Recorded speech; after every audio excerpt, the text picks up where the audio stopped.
ভারত পাকিস্তান যুদ্ধবিরতির মধ্যস্থতায় ট্রাম্পের দাবি আবারও প্রত্যাখ্যান নয়াদিল্লির। দ্বিপাক্ষিক আলোচনার মাধ্যমেই কার্যকর দাবি জয়শঙ্করের। হার্ভার্ড বিশ্ববিদ্যালয়ে বিদেশি শিক্ষার্থী ভর্তির সুযোগ বাতিল করল ট্রাম্প প্রশাসন। বর্তমানে পড়াশোনা করা ভিনদেশি ছাত্রছাত্রীদের স্থানান্তরের নির্দেশ। এবং কুয়েতে ফ্রি ভিসার ফাঁদে শত শত প্রবাসী, মোটা অঙ্কের টাকা হাতিয়ে নিচ্ছে অসাধু চক্র। সিন্ডিকেটের লাগাম টানতে সহযোগিতা চাইলেন রাষ্ট্রদূত।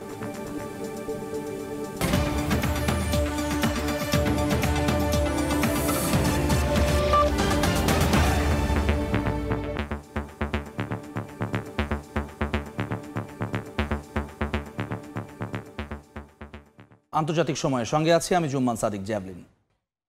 বেলুচিস্তানে স্কুল বাসে বোমা হামলার পেছনে আবারও ভারতের সংশ্লিষ্টতার অভিযোগ তুলল পাকিস্তান। দেশটির প্রতিরক্ষা মন্ত্রীর অভিযোগ, বেলুচ লিবারেল আর্মি ও তেহরিক-ই-তালেবান সশস্ত্র গোষ্ঠী উভয়ে ভারতের প্রক্সি। এদিকে পাকিস্তানকে সন্ত্রাসবাদের সমর্থন বন্ধ করে বিশ্বাসযোগ্য পদক্ষেপ নেয়ার প্রতি জোর দিতে তুরস্কের প্রতি আহ্বান জানিয়েছে ভারত। অন্যদিকে ভারত পাকিস্তান যুদ্ধবিরতিতে যুক্তরাষ্ট্রের মধ্যস্থতার ট্রাম্পের দাবি আবারও প্রত্যাখ্যান করেছে নয়াদিল্লি। জয়শঙ্কর বলেন, দ্বিপাক্ষিকভাবে আলোচনার মাধ্যমেই যুদ্ধবিরতি কার্যকর হয়েছে। পাকিস্তানের প্রতিরক্ষামন্ত্রী অভিযোগ করে বলেন, বেলুচ লিবারেল আর্মি বিএলএ ও তেহরিক-ই-তালেবান পাকিস্তান টিটিপি উভয়ই ভারতের প্রক্সি। তার অভিযোগ, স্কুল বাসে ভয়াবহ বোমা হামলার পেছনে ভারতের হাত রয়েছে। শিগগিরই আন্তর্জাতিক পরিসরে পাকিস্তান এ বিষয়ে প্রমাণ হাজির করবে বলেও জানান খাজা আসিফ। অন্যদিকে পাকিস্তানের সঙ্গে যুদ্ধবিরতি কার্যকরে যুক্তরাষ্ট্র মধ্যস্থতা করেছে এমন দাবি অস্বীকার করেছেন ভারতের পররাষ্ট্রমন্ত্রী এস জয়শঙ্কর। নেদারল্যান্ডসের গণমাধ্যমে দেয়া সাক্ষাৎকারে তিনি বলেন, ডোনাল্ড ট্রাম্প অনেকবার দাবি করেছেন তিনি যুদ্ধবিরতিতে সহায়তা করেছেন, কিন্তু এটি ভারত পাকিস্তানের মধ্যকার বিষয়। দ্বিপাক্ষিকভাবে আলোচনার মাধ্যমে যুদ্ধবিরতি কার্যকর করা হয়েছে। এদিকে সীমান্তবর্তী সন্ত্রাসবাদের সমস্যা সমাধানে পাকিস্তানকে তুরস্ক উৎসাহিত করবে এমন আশাবাদ ব্যক্ত করেছে ভারত। পাকিস্তানকে সন্ত্রাসবাদের সমর্থন বন্ধ করার এবং বিশ্বাসযোগ্য ও যাচাইযোগ্য পদক্ষেপ নেয়ার বিষয়ে জোরালোভাবে অনুরোধ করতে তুরস্কের প্রতি আহ্বান জানিয়েছে দেশটি। নাদিম মারজান, সময় সংবাদ। যুক্তরাষ্ট্রের হার্ভার্ড ইউনিভার্সিটি আর বিদেশি শিক্ষার্থী ভর্তি করতে পারবে না। কেবল তাই নয়, যেসব বিদেশি শিক্ষার্থী বর্তমানে ভর্তি রয়েছেন তাদেরকে স্থানান্তরের নির্দেশ দিয়েছে ট্রাম্প প্রশাসন, নতুবা তাদের যুক্তরাষ্ট্রে থাকার বৈধতা বাতিল করার হুঁশিয়ারি দিয়েছে হোমল্যান্ড সিকিউরিটি বিভাগ। এই সিদ্ধান্তকে প্রতিশোধমূলক ও অবৈধ দাবি করেছে হার্ভার্ড কর্তৃপক্ষ। তহবিল কাটছাঁটের পর হার্ভার্ড ইউনিভার্সিটির ওপর আরও কঠোর অবস্থানে ট্রাম্প প্রশাসন। এখন থেকে আর বিদেশি শিক্ষার্থী ভর্তি করতে পারবে না যুক্তরাষ্ট্রের সবচেয়ে পুরনো বিশ্ববিদ্যালয়টি। আর বর্তমানে যেসব বিদেশি শিক্ষার্থী ভর্তি রয়েছেন তাদের অবশ্যই স্থানান্তর করতে হবে, না হলে তারা যুক্তরাষ্ট্রে থাকার আইনগত বৈধতা হারাবেন। স্থানীয় সময় বৃহস্পতিবার হার্ভার্ডের স্টুডেন্ট অ্যান্ড এক্সচেঞ্জ ভিজিটর প্রোগ্রামের অনুমোদন বাতিল করে যুক্তরাষ্ট্রের হোমল্যান্ড সিকিউরিটি বিভাগ। হোমল্যান্ড সিকিউরিটির তদন্ত ঘিরে হার্ভার্ডের নথি চাওয়া বিষয়ে কয়েক দফা চিঠি চালাচালি ও আলোচনার পর এই সিদ্ধান্ত নেওয়া হয়েছে বলে জানিয়েছে ট্রাম্প প্রশাসন। তদন্তের আওতায় বিশ্ববিদ্যালয়ের ভর্তি প্রক্রিয়া, পাঠ্যক্রম এবং নিয়োগ নীতি খতিয়ে দেখতে চেয়েছিল সরকার। তবে বরাবরই এই অনুরোধকে আইনি ভিত্তিহীন ও স্বশাসনের পরিপন্থী বলে প্রত্যাখ্যান করে আসছিল হার্ভার্ড। হার্ভার্ডে বর্তমানে প্রায় ৬,৮০০ বিদেশি শিক্ষার্থী রয়েছেন, যা বিশ্ববিদ্যালয়টির মোট শিক্ষার্থীর প্রায় ২৭%। ফলে এই সিদ্ধান্ত শুধু শিক্ষার্থীদের ব্যক্তি জীবনেই নয়, বরং হার্ভার্ডের একাডেমিক পরিবেশ ও বৈশ্বিক ভাবমূর্তিতেও ব্যাপক প্রভাব ফেলতে পারে বলে ধারণা করছেন বিশ্লেষকরা। ট্রাম্প প্রশাসনের সিদ্ধান্তকে প্রতিশোধমূলক ও অবৈধ দাবি করেছে হার্ভার্ড বিশ্ববিদ্যালয় কর্তৃপক্ষ। শিক্ষার্থীদের পাশে দাঁড়াতে দ্রুত পদক্ষেপ নিচ্ছে বলে জানানো হয়েছে। তবে বিশ্লেষকরা বলছেন, এই সিদ্ধান্ত যুক্তরাষ্ট্রের উচ্চশিক্ষা ও বৈচিত্র্যময় শিক্ষানীতির ওপর একটি বড় আঘাত হিসেবে ইতিহাসে স্মরণীয় হয়ে থাকবে। ইয়াসিন মোহাম্মদ জিসান, সময় সংবাদ। ক্রিপ্টোকারেন্সি বিটকয়েনের দাম ইতিহাসের সর্বোচ্চ পর্যায়ে পৌঁছেছে। বৃহস্পতিবার এই মুদ্রার দাম ছাড়িয়েছে $1,11,000। মার্কিন যুক্তরাষ্ট্রের ঋণমান কমানোয় বিনিয়োগকারীরা ডলারের বিকল্প বিনিয়োগ ভার্চুয়াল মুদ্রার দিকে ঝুঁকছে, এতেই দাম ঊর্ধ্বমুখী। রেকর্ড ভেঙে ফের সর্বকালের সর্বোচ্চ দাম উঠেছে ভার্চুয়াল মুদ্রা বিটকয়েনের। সংবাদ মাধ্যম সিএনবিসি জানায় বৃহস্পতিবার প্রতিটি কয়েনের দাম $1,11,473 হয়েছে। যুক্তরাষ্ট্র চীনের মধ্যকার বাণিজ্য উত্তেজনা কমা এবং মুডিস মার্কিন ঋণমান কমিয়ে দেওয়ায় বিনিয়োগকারীরা ডলারের বিকল্প বিনিয়োগ উৎস হিসেবে ক্রিপ্টোর দিকে ঝুঁকছেন। এতে বাড়ছে দাম। তবে দাম বাড়লেও বিটকয়েনের সঙ্গে তাল মিলিয়ে তেমন একটা বাড়েনি দ্বিতীয় জনপ্রিয় ক্রিপ্টোকারেন্সি ইথারের দাম। বৃহস্পতিবার সকালে 2.5% বেড়ে প্রতিটি মুদ্রার দাম হয়েছে $2,618। একই সঙ্গে ঊর্ধ্বমুখী আরেক মুদ্রা বাইন্যান্সের দামও প্রতিটির মূল্য প্রায় 2% বেড়ে দাঁড়িয়েছে $686।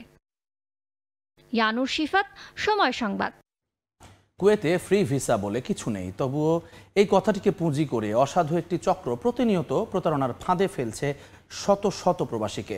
আইন বহির্ভূত কাজের আশ্বাসে নেওয়া হচ্ছে মোটা অঙ্কের টাকা।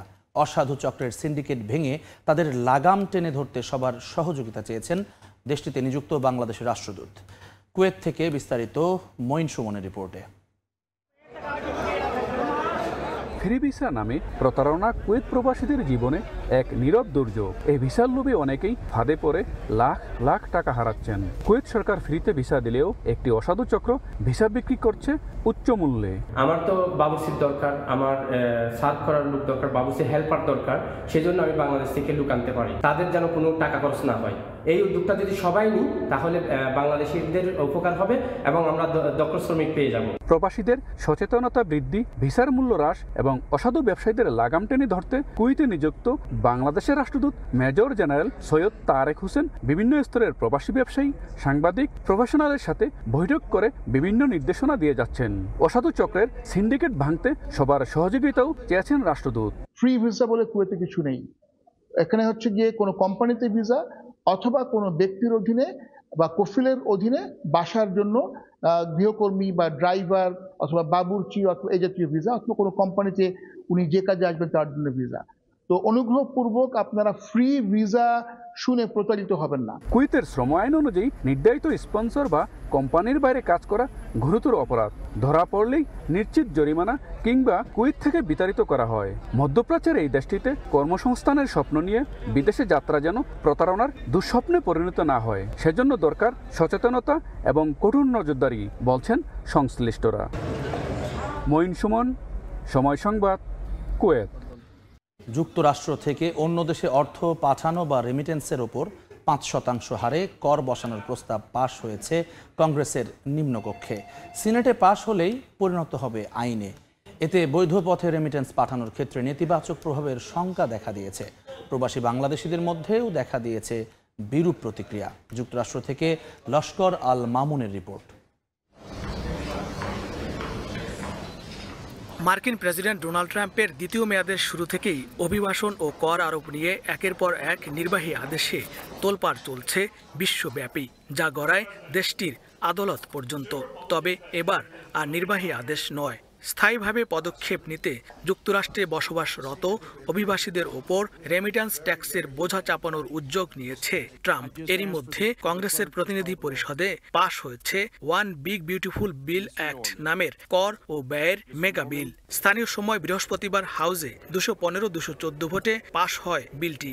এখন সিনেটে পাশ হলেই আইনে পরিণত হবে এ বিল। এছাড়াও সরকারি ব্যয়ে অনেক বেশি কাটছাট ও জাতীয় কর্মসূচিতে কর হ্রাস করার এই বিলে নিম্ন আয়ের নাগরিকদের চিকিৎসা সহায়তা, মেডিকেইড এবং বিনামূল্যে খাদ্য সহায়তা, ফুড স্ট্যাম্পে খরচ কমানোর প্রস্তাব করা হয়েছে। অভ্যন্তরীণ রাজস্ব বাড়াতে যুক্তরাষ্ট্র থেকে অন্য দেশে অর্থ পাঠানোর ক্ষেত্রে 5% হারে কর আরোপের প্রস্তাব করা হয়েছে এ বিলে। যুক্তরাষ্ট্রের নাগরিক ছাড়াও এ বিলের আওতায় পড়বেন কাজ বা ব্যবসার কারণে দেশটিতে অবস্থানরত H-1B ভিসা, F-1 ভিসাধারী, এমনকি গ্রিন কার্ডধারীরাও। এদিকে এই বিলকে যুক্তরাষ্ট্রের ইতিহাসে এক নতুন পরিবর্তন আখ্যা দিয়েছেন house speaker Mike Johnson. Laskar Al Mamun, Somoy Sangbad, যুক্তরাষ্ট্র। 6.1 মাত্রার শক্তিশালী ভূমিকম্পে কেঁপে উঠল গ্রিস। বৃহস্পতিবার ভোরে দেশটির হেরাক্লিয়ন শহর থেকে 79 কিলোমিটার দূরে ভূমিকম্পটি আঘাত হানে। তবে কোনো হতাহত বা অবকাঠামোগত ক্ষয়ক্ষতির খবর পাওয়া যায়নি। শহরটিতে ভূমিকম্প আঘাত হানার পর ক্রিটে দ্বীপে সর্বোচ্চ সতর্কতা জারি করা হয়। গ্রিসের পাশাপাশি ইসরায়েল এবং তুরস্কেও কম্পন অনুভূত হয়। গ্রিস ইউরোপের অন্যতম ভূমিকম্প প্রবণ অঞ্চল বলে জানায় আবহাওয়া বিভাগ। অস্ট্রেলিয়ার মধ্য উত্তর উপকূলীয় অঞ্চলের বন্যায় এখন পর্যন্ত 4 জনের মৃত্যু হয়েছে। হাজার হাজার ঘরবাড়ি, রাস্তা ও স্থাপনা ক্ষতিগ্রস্ত হয়েছে। ভারী বৃষ্টিপাত অব্যাহত থাকায় নতুন নতুন নিম্নাঞ্চল প্লাবিত হচ্ছে। অস্ট্রেলিয়া থেকে SM আমিনুল রুবেলের রিপোর্ট। গেল রোববার থেকে প্রবল বৃষ্টিপাতে বন্যায় ডুবে গেছে অস্ট্রেলিয়ার নিউ সাউথ ওয়েলস অঙ্গরাজ্যের উপকূলের বেশ কয়েকটি গুরুত্বপূর্ণ বন্দর ও শহরতলি। বন্যায় এখন পর্যন্ত কয়েকজনের মৃত্যুর খবর পাওয়া গেছে। উপকূলের 50,000 মানুষ ডুবে যাওয়া ঘরবাড়িতে পানিবন্দী হয়ে আছে। বিদ্যুৎ বিচ্ছিন্ন হয়ে পড়েছে উপকূলের প্রতিটি উপশহর। ভারী বর্ষণে পানি দ্রুত শহরে ঢুকে নতুন নতুন এলাকা প্লাবিত হয়েছে।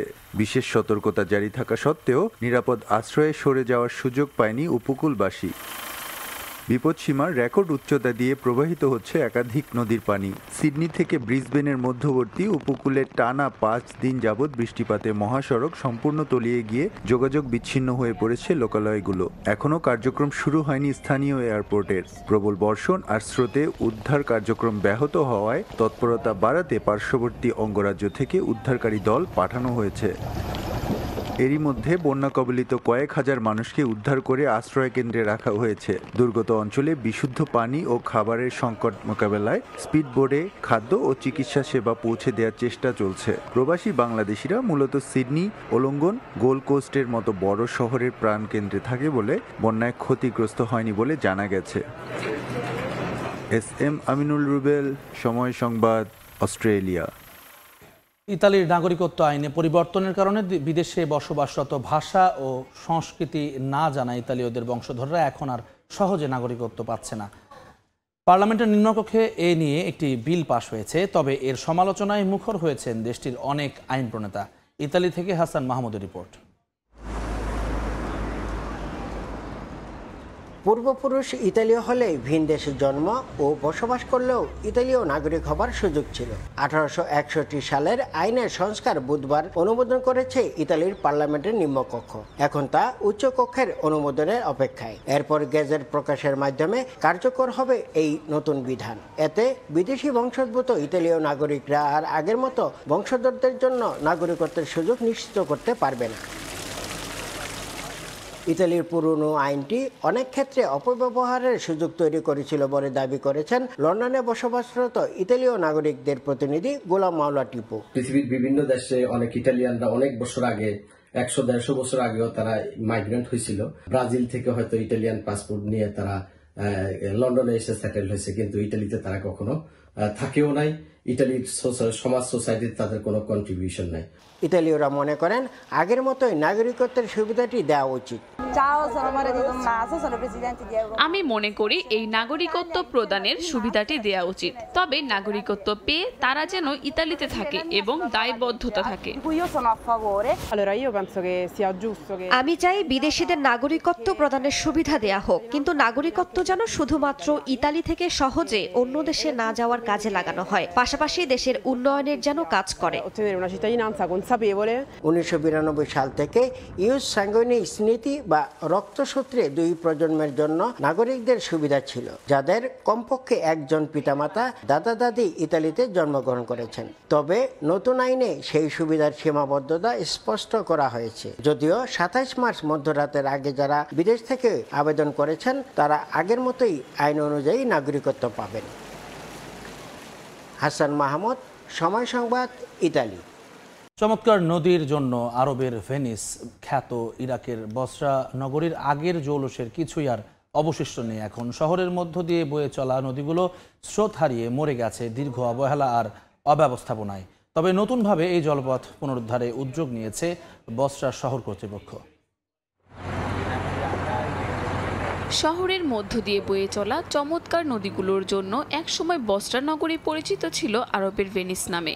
আগের সেই চমৎকার জলপথের স্থলে ময়লা পানির শীর্ণ খাল ছাড়া আর কিছুই অবশিষ্ট নেই। প্লাস্টিকের স্তূপ জমে থেমে গেছে পানির প্রবাহ। বস্টার নদীগুলো শুধু প্রাকৃতিক সম্পদ ছিল না, ছিল শহরের হৃদস্পন্দন। কিন্তু তেলের সন্ধান ও শিল্পের উত্থানে কৃষি নির্ভর জীবিকা হারিয়েছে গুরুত্ব। সেই সঙ্গে অব্যবস্থাপনার কারণে ধ্বংস হয়েছে বস্টার নদী ব্যবস্থা। বস্টার ভিজুয়াল হেরিটেজ সেন্টারের মতে, শহরের অনেক নদী এখন কেবল মানচিত্রে, বাস্তবে তারা মৃত। নগরায়ন, কৃষির পতন ও 2 দশকের দুর্বিষহ দূষণে হারিয়েছে নদীর প্রাণ। একসময় আমি নদীর তীর ধরে দীর্ঘ পথ হাঁটতাম। এই নদীর বুক চিরে আসা হাওয়ায় শ্বাস নিতাম। চারপাশের ঘন গাছপালার ছায়া আমাকে ঘিরে রাখত।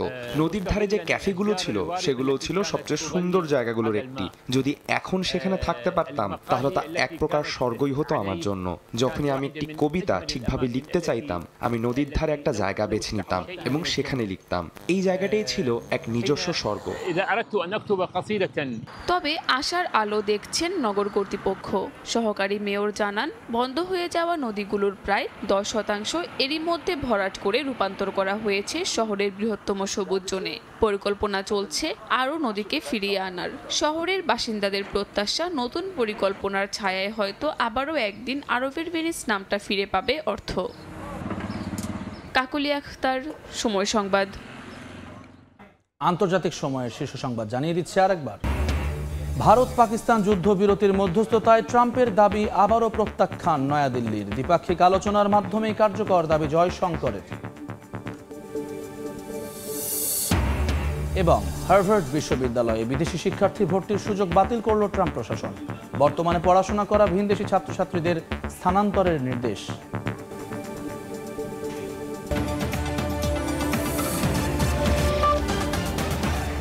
এই ছিল আন্তর্জাতিক সময়ের সঙ্গে থাকুন সময়ের।